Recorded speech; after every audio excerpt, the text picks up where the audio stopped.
दोस्तों, ऑपरेशन सिंदूर के अंदर जिस तरीके से हमने पाकिस्तान की फजीहत की है, पाकिस्तान धीरे धीरे अब ये एडमिट करना शुरू कर चुका है कि चाइना ने पाकिस्तान को पूरी की पूरी इंटेलिजेंस इनपुट्स दी थी।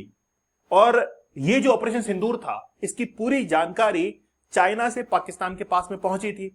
मैं आप लोग को बड़ा डिटेल में बताऊंगा कि आखिरकार चाइना ने क्या सिस्टम यूज किया जिसके तहत पूरा का पूरा इंफॉर्मेशन पाकिस्तान को मिला।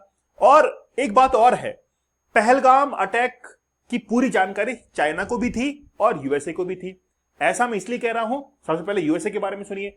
यूएसए की एक कंपनी थी जिसने अपने इंटेलिजेंस मतलब हाई रेजोल्यूशन इमेजेस जो थी वो पाकिस्तान के साथ में, पाकिस्तान की कंपनी के साथ में शेयर की थी। फरवरी 2025 के अंदर पाकिस्तान की उस कंपनी ने डिमांड किया था यूएसए की उस कंपनी के साथ में कि हमको पहलगाम और कश्मीर की हाई रेजोल्यूशन इमेजेस चाहिए। और वो इमेजेस यूएसए से पाकिस्तान के अंदर पहुंची और फिर वही आतंकवादियों के पास में शेयर की गई। तो यूएसए को पता था कि पहलगाम या फिर कश्मीर के अंदर कुछ बड़ा होने वाला है।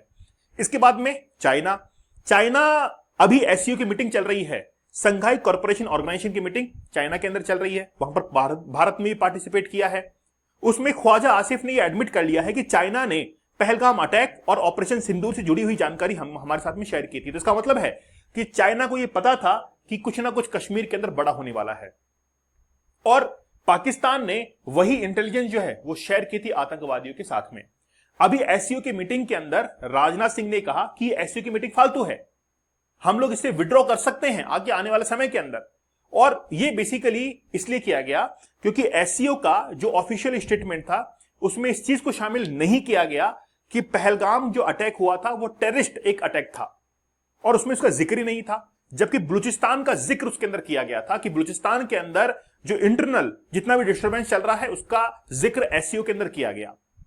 तो इसका मतलब यह है कि एससीओ जो कि 2001 के अंदर बना था, भारत और पाकिस्तान 2017 के अंदर उसमें शामिल भी हुए थे। टोटल 8 कंट्रीज उसके अंदर हैं, लेकिन उसका मकसद यह था कि वो आतंकवाद को रोकेगा और ये आपस में मिलकर एक ग्रुप ऐसा बनाएंगे जहां पर ट्रेडिंग हो सकेगी, फ्री ट्रेड ये आपस में कर सकते हैं और साथ ही में इंफॉर्मेशन को शेयर कर सकते हैं और टेररिज्म जो है उसको रोकेंगे। लेकिन बात यह है कि जहां पर चाइना है, चाइना का इन्फ्लुएंस है उसके अंदर पूरा पूरा, पाकिस्तान शामिल है, ईरान शामिल है, तो क्या आप लोग को लगता है कि वो आतंकवाद को रोकेगा? कभी भी नहीं रोकेगा। तो भारत को एक जबरदस्त स्टेप ये लेना चाहिए कि वहां से विड्रॉ कर लेना चाहिए एससीओ से। हमको हाथ जोड़ लेने चाहिए कि भाई ठीक है, तुम्हारा आतंकवादी संगठन है, तुम रखो, हम इससे विड्रॉ कर रहे हैं। तो एससीओ से बाहर निकलना ही हमारे लिए एक समझदारी होगी। लेकिन चाइना ने ऑपरेशन सिंदूर के दौरान कौन कौन से इंटेलिजेंस जो है उसको शेयर किया वो मैं आप लोगों को बताता हूं। तो पहले ये देखिए कि किस तरीके से Pakistan defence minister Khawaja Asif admits to Chinese intel support against India, और इस चीज को एडमिट कर लिया भरी सभा के अंदर, ऐसे नहीं चोरी छिपे। और खास बात यह है, इन्होंने कहा कि इट इज नॉर्मल, ये हमारे लिए नॉर्मल है। और नॉर्मल हो भी क्यों ना, दो दोस्त आपस में अगर बातचीत करेंगे तो इंफॉर्मेशन को शेयर करेंगे ना। पाकिस्तान और चाइना आपस में इंफॉर्मेशन शेयर करें तो हमारे लिए ऐसी कौन सी चिंता की बात है, हमको ज्यादा घबराने की आवश्यकता नहीं है और ऐसी बातों से हमको कोई भी इन्फ्लुएंस होने की जरूरत भी नहीं है। तो it is normal for nations to share, इनके लिए नॉर्मल है। लेकिन चाइना के लिए भारत जो है वो चैलेंज बन चुका है। चाइना के लिए भारत क्या बन चुका है? एक चैलेंज बन चुका है। इसको चाइना भी एक्सेप्ट करता है क्योंकि बॉर्डर पर जिस तरीके से भारत ने चाइनीज का सामना किया है आज पहले कभी ऐसा नहीं हुआ। तो चाइना को समझ में आ रहा है कि हमको एक ऐसा देश डेवलप करना पड़ेगा जो कि इंडिया का मुकाबला करे। और वो पाकिस्तान को इसलिए सपोर्ट करता है क्योंकि वो डायरेक्टली वॉर नहीं कर सकता है इंडिया के साथ में, इसलिए पाकिस्तान में वो फंड देता है और पाकिस्तान फिर इंडिया के ऊपर अटैक करता है।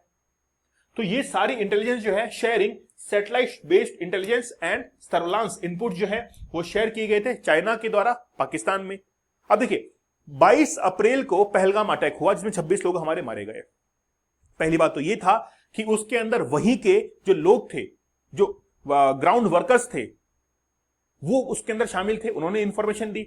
और साथ ही के अंदर आप देखेंगे कि जब आप लोग हिमालय घूमने के लिए जाएंगे कश्मीर, वहां पर झोपड़ियां देखेंगे आप लोग, उन्हीं झोपड़ियों के अंदर आतंकवादियों को 42 डेज तक रखा गया था। और रिसेंटली आपको पता है कि पाकिस्तान के द्वारा ही अटैक किया गया, इस चीज को अभी एडमिट भी कर लिया गया है, भारत ने इसको जो है साबित भी कर दिया है। तो 22 अप्रैल को जो हुआ उसके बाद में भारत ने ऑपरेशन सिंदूर चलाया। ऑपरेशन सिंदूर के तहत सबसे पहला हमने ये स्टेप लिया कि जो सिंधु रिवर जो बहती है पाकिस्तान के अंदर, उसके पानी को रोक दिया जाए।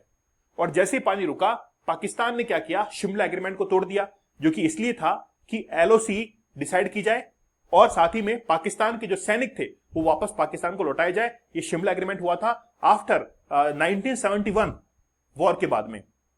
तो 1972 के अंदर ये शिमला एग्रीमेंट हुआ और हमने पाकिस्तान के 90,000 सैनिक वापस पाकिस्तान को लौटा दिए थे, इसलिए शिमला एग्रीमेंट हुआ। तो हमको शिमला एग्रीमेंट से कोई भी फर्क नहीं पड़ा था, पाकिस्तान को ही नुकसान हुआ। उसके बाद में हमने एक स्टेप और लिया कि आतंकवादी जो ठिकाने थे उनको हमने पूरी तरीके से उड़ा दिया और उसके बाद में पाकिस्तान को लगने लगा कि यार ये क्या हो रहा है, हम तो हार रहे हैं पूरी तरीके से। इसीलिए भारत के अंदर कहां कहां एयर डिफेंस सिस्टम है, कहां कहां मिसाइलें तैनात हैं, इस बात की जानकारी पाकिस्तान से ली गई कि बताओ हमको कि हम लोग भी वार कर सके। लेकिन ये पॉसिबल नहीं हो पाया क्योंकि हमारे पास में आकाश एयर डिफेंस सिस्टम था। S-400 जो कि हमने रशिया से लिया है उसका तो हमने इस्तेमाल भी नहीं किया।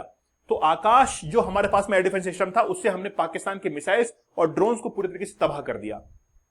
और चाइना ने ये सारी इंटेलिजेंस जो है वो पाकिस्तान के साथ में शेयर की थी और इसको ख्वाजा आसिफ ने स्वीकार कर लिया है। तो अब बेसिकली बात यह है, लेकिन देखिए आप लोगों को ये जानना जरूरी है कि चाइना का सैटेलाइट सिस्टम कैसे काम करता है। चाइना के पास में कुल 29 सैटेलाइट्स हैं जो उसने आसमान में छोड़े हुए हैं, अंतरिक्ष में छोड़े हुए हैं, स्पेस में। जैसे जीपीएस आप लोग जानते हैं, ग्लोबल पोजिशनिंग सिस्टम, इसमें कुल 25 सैटेलाइट्स हैं जिसमें 23 जो है वो एक्टिव हैं और 2 स्टैंड बाई पर हैं कि अगर ये खराब हो जाए तो ये काम कर सके।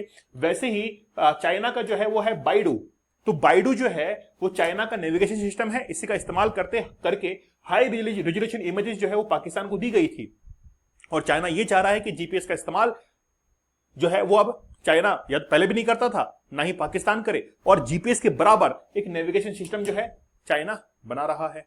हां, भारत जो है वो जीपीएस का इस्तेमाल करता है। तो ये पूरी इंफॉर्मेशन जो है, पूरी की पूरी इंफॉर्मेशन वो किसने, चाइना ने पाकिस्तान के साथ में शेयर की थी। इसलिए मैंने पहले कहा कि पहलगाम अटैक की जानकारी अमेरिका को भी थी और यूएसए को भी थी, मतलब दोनों एक हो गए, चाइना को भी थी और यूएसए को भी थी। तो दोनों को ये पता था कि कुछ ना कुछ बड़ा होने जा रहा है कश्मीर के अंदर। लेकिन हमको इससे कुछ भी घबराने की आवश्यकता नहीं है। हमको अपनी प्लानिंग्स बहुत जबरदस्त करनी है, चाहे चाइना आए या पाकिस्तान आए। आप लोगों का क्या विचार है मुझे आप लोग कमेंट सेक्शन में जरूर बताइएगा। इंफॉर्मेशन अच्छी लगी हो तो चैनल को सब्सक्राइब जरूर कीजिएगा। मैं इसको बहुत मेहनत से खड़ा कर रहा हूं चैनल को, ताकि आप लोग के पास में एक वेल एंड गुड इंफॉर्मेशन पहुंचे, एक सटीक इंफॉर्मेशन पहुंचे और आप लोग नॉलेज से परिपूर्ण हो जाए। तो मैं चाहता हूं कि आप लोग मेरे साथ में जुड़े और हम लोग डेली बेसिस पर कुछ जो करंट अफेयर के टॉपिक्स हैं इनको आगे बढ़ाएं। तो चाइना और पाकिस्तान की दोस्ती के बारे में आप लोग क्या कहना चाहोगे मुझे आप लोग कमेंट सेक्शन में जरूर बताइएगा। आपके कमेंट का इंतजार रहेगा। तब तक धन्यवाद, थैंक यू, जय हिंद।